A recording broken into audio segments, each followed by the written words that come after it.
2 ঘন্টা ধরে ভাই দাঁড়ালেছি, কোনো খবর নাই। তাদের টিকিট 1 টাকা টিকিট 500 টাকা কিনছি। এইদিকে বাংলাদেশকে ঢুকতে দিচ্ছে না, ওরা বলছে এইদিকে ইন্ডিয়ান এয়ারলাইন, কিন্তু কাউন্টার থেকে আমাদেরকে বাংলাদেশ ইন্ডিয়ার টিকিট দিয়ে দিছে ভুলবশত, যার কারণে আমরা ঢুকতে পারতেছি না। আমাদের কোনো জিজ্ঞাসা করেনি আমরা ভারতীয় না বাংলাদেশি।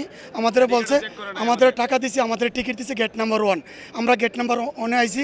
এখন এখানে শুধু ভারতের লোক ঢুকতে আছে, বাংলাদেশি লোক ঢুকতে আছে না। কারণ ভারতের লোক কম দিকে বাঙালির কাছে এই টিকিট ইন্ডিয়ান টিকিট বেশ। আমার ডান পাশে ভারতীয়দের জন্য একটা লাইন রয়েছে, বাম পাশে বাংলাদেশিরা দাঁড়িয়ে আছে।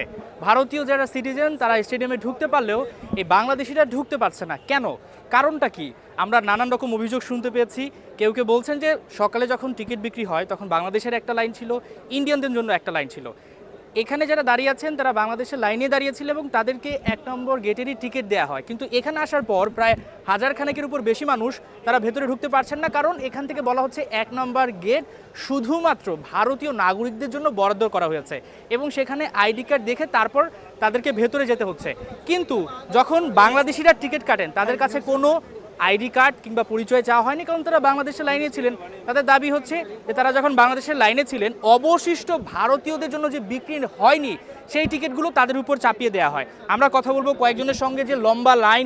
আপনারা তো গতকাল দুপুর থেকে লাইনে দাঁড়িয়েছিলেন, এরপরে টিকিট দিল না, পরে ভোর থেকে লাইনে দাঁড়িয়েছিলেন, সমস্যাটা আসলে কি হচ্ছে? আমরা রাতে 4টার সময় লাইনে দাঁড়াইছি। লাইনে দাঁড়ানোর পর আমরা টিকিট যখন আনতে গেছি কাউন্টারে, তখন আমাদের কোনো জিজ্ঞাসা করেনি আমরা ভারতীয় না বাংলাদেশি। আমাদের বলছে আমাদের টাকা দিছি, আমাদের টিকিট দিছে গেট নাম্বার 1। আমরা গেট নাম্বার 1-এ আইছি। এখন এখানে শুধু ভারতের লোক ঢুকতে আছে, বাংলাদেশি লোক ঢুকতে আছে না। এখানে দেখেন আপনারা 2-3 হাজার বাংলাদেশি লোক বর্তমানে সবাই হাতে টিকিট আছে। আমাদের সাথে একটা দুর্নীতি করছে, 2 নাম্বারই করছে। তার জন্য আমরা অতি নিন্দা জানাচ্ছি। তা করে কি পরিমাণে কষ্ট করে তারা টিকিট কেটেছেন সেই দৃশ্য কিন্তু আমরা 71 খেলা যোগে দেখেছি। আমরা আরেকজনের সঙ্গে একটু কথা বলতে চাই। এই যে টিকিটটা আপনারা কাটলেন, আপনাদের জন্য যে মূল্য, ভারতীয় জন্য তো একই মূল্য রাখা মূল্য সেমই, ঠিক আছে। 2টা টিকিট আছে, একটা হচ্ছে মালদ্বীপ রুপিয়া 15 রুপিয়া আর হচ্ছে আরেকটা হচ্ছে 25 রুপিয়া, ঠিক আছে। সবার জন্য সেম বরাদ্দ, ঠিক আছে। আমরা যখন টিকিটের জন্য যাই, ঠিক আছে, 2টা লাইন দিছে, 2টা লাইন করছে, ঠিক আছে, কিন্তু আমাদের আইডি কার্ড চেক করে নাই তখন। এখন বর্তমানে আসছি খেলা দেখার জন্য, ঠিক আছে। এখন আগে থেকে কেমন কোনো ঘোষণা ছিল যে 1 নম্বর গেট ভারতীয়? আমরা এরকম কোনো কিছু জানি না, ঠিক আছে। টাকা দিছি, টিকিট দিছে, জাস্ট এটুকু। আমার কোনো কিছু বলা নেই আমাদেরকে। বলে না যে ইন্ডিয়া ছিল না, 1 নাম্বার গেট কোনো কিছু বরাদ্দ ছিল না আমাদের জন্য।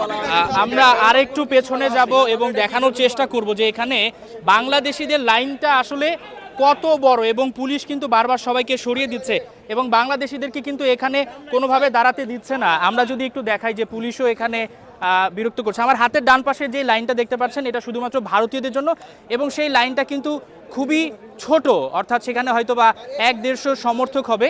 এবং আমার হাতের বামে আমি যত দূর যাচ্ছি এখানে প্রায় 2 থেকে 3 হাজার যারা টিকিট কেটেছেন এবং অনেকে দাবি করছেন যে যেটা এখানকার কর্তৃপক্ষ বলছে যে তারা ভুল টিকিট কেটেছেন, কিন্তু তাদের দাবি হলো তারা বাংলাদেশের লাইনে ছিলেন এবং অবশিষ্ট ভারতের জন্য যে টিকিটগুলো বিক্রি হয়নি সেই টিকিটগুলো তাদেরকে ধরিয়ে দেওয়া হয়েছে, সেটাই কিন্তু তাদের দাবি এবং সেটা কিন্তু বাংলাদেশের লাইনে বিক্রি করা হয়েছে। এই যে টিকিটটা আপনারা দেখতে পাচ্ছেন 1 নম্বর গেট, প্রত্যেকে কিন্তু টাকা দিয়ে তারপর টিকিট কেটেছেন। এখন তাদের দাবি তাদেরকে কেন ঢুকতে দেওয়া হবে না, যেখানে গ্যালারি ফাঁকা থাকবে।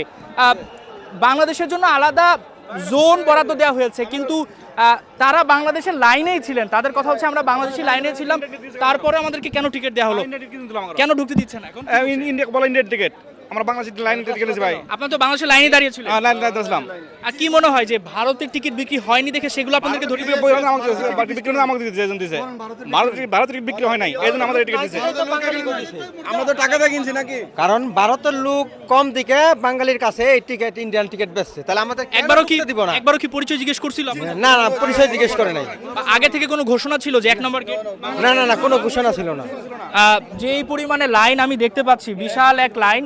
এখানে যারা রয়েছেন তারা যে দাবিটা করছেন যে 10-12 ঘন্টা লাইনে দাঁড়িয়ে তারপরেও কিন্তু তারা টিকিট কেটে তারপর ঢুকতে পারছে না। এই হচ্ছে ভারতের লাইন শেষ, অর্থাৎ এখানে কিন্তু ভারতের লাইন শেষ। এবং আমি যদি বাংলাদেশের লাইনটা দেখাই সেটা আরও অনেক দূর গেছে, অর্থাৎ ভারতীয় সমর্থক কিন্তু খুবই কম বাংলাদেশের তুলনায়। বাকি যে কয়েকটা গেটে বাংলাদেশিরা ঢুকতে পারছে সেখানে কিন্তু এরই মধ্যে জট তৈরি হয়েছে। দেখতেই পাচ্ছেন যে কি পরিমাণ লাইন, সবাই টিকিট কেটেছে কিন্তু কেউই আসলে ভেতরে ঢুকতে পারছে না।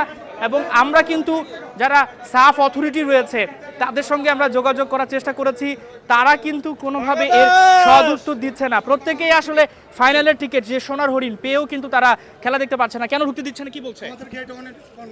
এইদিকে বাংলাদেশকে ঢুকতে দিচ্ছে না, ওরা বলছে এইদিকে ইন্ডিয়ান এয়ারলাইন, কিন্তু কাউন্টার থেকে আমাদেরকে বাংলাদেশ ইন্ডিয়ার টিকিট দিয়ে দিছে ভুলবশত, যার কারণে আমরা ঢুকতে পারতেছি না। মানে মূলত আমাদের সমস্যা না, সমস্যা হইতেছে যে জায়গা আমাদেরকে টিকিট দিয়েছে ম্যানেজমেন্টের সমস্যা, আমাদের সমস্যা। আগে থেকে কোনো ঘোষণা ছিল যে আপনারা তো বাংলাদেশের লাইনেই ছিলেন যখন টিকিট কাটেন? হ্যাঁ, আমরা বাংলাদেশের লাইনে ছিলাম, ওই জায়গাতে আমাদের এই টিকিট দিছে, কিন্তু এখন ওরা বলতেছে এই টিকিট দিয়ে আমাদেরকে ঢুকতে দিবেন। লাইনটা আসলে বিশাল। আমি যতদূর যাচ্ছি আপনাদেরকে দেখাচ্ছিলাম যে প্রায় কয়েক হাজার মানুষ এখন অপেক্ষা করছে, অনেকে চলেও গিয়েছেন, অনেকের মধ্যে আক্ষেপ রয়েছে, হতাশা রয়েছে। আমরা দেখতে পাচ্ছি যে তারা দাঁড়িয়ে আছেন, টিকিট কেটেছেন, তারপরেও ঢুকতে দিচ্ছে না। 2 ঘন্টা ধরে দাঁড়াইছি, 2 ঘন্টা ধরে দাঁড়াইছি, কোনো খবর নাই। তাদের টিকিট 1 টাকা টিকিট 500 টাকা কিনছি, 100 টাকা টিকিট 500 টাকা কিনছি, এরপর সিরিয়াল ঢুকতে দেয় না। কি অবস্থা ভাই, বুঝলাম না। এটা তো সমস্যাটা কি হচ্ছে? সমস্যাটা বুঝলাম না, তাদের আইন শৃঙ্খলা বাহিনী কি করতেছে না করতেছে। আমাদের ঢুকতে দেয় না, এগিতে ঢুকতে দেয়, এগিতে ঢুকতে দেয় না। 1 নাম্বার ইন্ডিয়ান লোক ঢুকাইতেছে, আমাদের বাংলাদেশি ঢুকায় না। তাদের যে দাবিটা যে আপনারা ভুল টিকিট কেটেছেন, কাউন্টারে তো আপনারা বাংলাদেশের লাইনে ছিলেন। হ্যাঁ, বাংলাদেশে অবশ্যই লাইনে ছিলাম, রাত 4টা বাজে সিরিয়াল ধরে টিকিট কাটছি, আমাদের কোনো খোঁজ খবর নাই, টিকিট এখন ঢুকতে দেয় না। ব্যাপার কি ভাই, বুঝলাম না। ম্যাচ শুরু হওয়ার সময়ও কিন্তু হয়ে যাচ্ছে। আমরা দেখাচ্ছিলাম আপনাদেরকে যে আসলে কি পরিমাণে বাংলাদেশি সমর্থকরা এখন অপেক্ষা করছেন, এই দিকটার লাইন আরও বড় হচ্ছে এবং এখানে পুলিশ বলেন বা সাফের যে অথরিটি তারাও কিন্তু ঠিকঠাক বলতে পারছেন না। এবং দিন শেষে সবার একটাই দাবি, বাংলাদেশের সমর্থকদের সঙ্গে অন্যায় করা হয়েছে। অর্থাৎ 1 নম্বর গেট যদি ভারতীয়দের জন্য হয়ে থাকে, সেখানে পর্যাপ্ত টিকিট বিক্রি হয়নি বিধায় বাংলাদেশের লাইনে যারা দাঁড়িয়েছিলেন তাদেরকে সেই টিকিটগুলো ধরিয়ে দেওয়া হয়েছে এবং তারা জানতেন না যে 1 নম্বর গেটটা শুধুমাত্র ইন্ডিয়ানদের জন্য এবং সেখানে কোনো ঘোষণাও ছিল না। দিন শেষে একটা বিশৃঙ্খলা এবং তারা বলছেন তাদের সঙ্গে প্রতারণা করা হয়েছে। হাসান সজীব, 71, মালদ্বীপ ন্যাশনাল স্টেডিয়াম, মালদ্বীপ।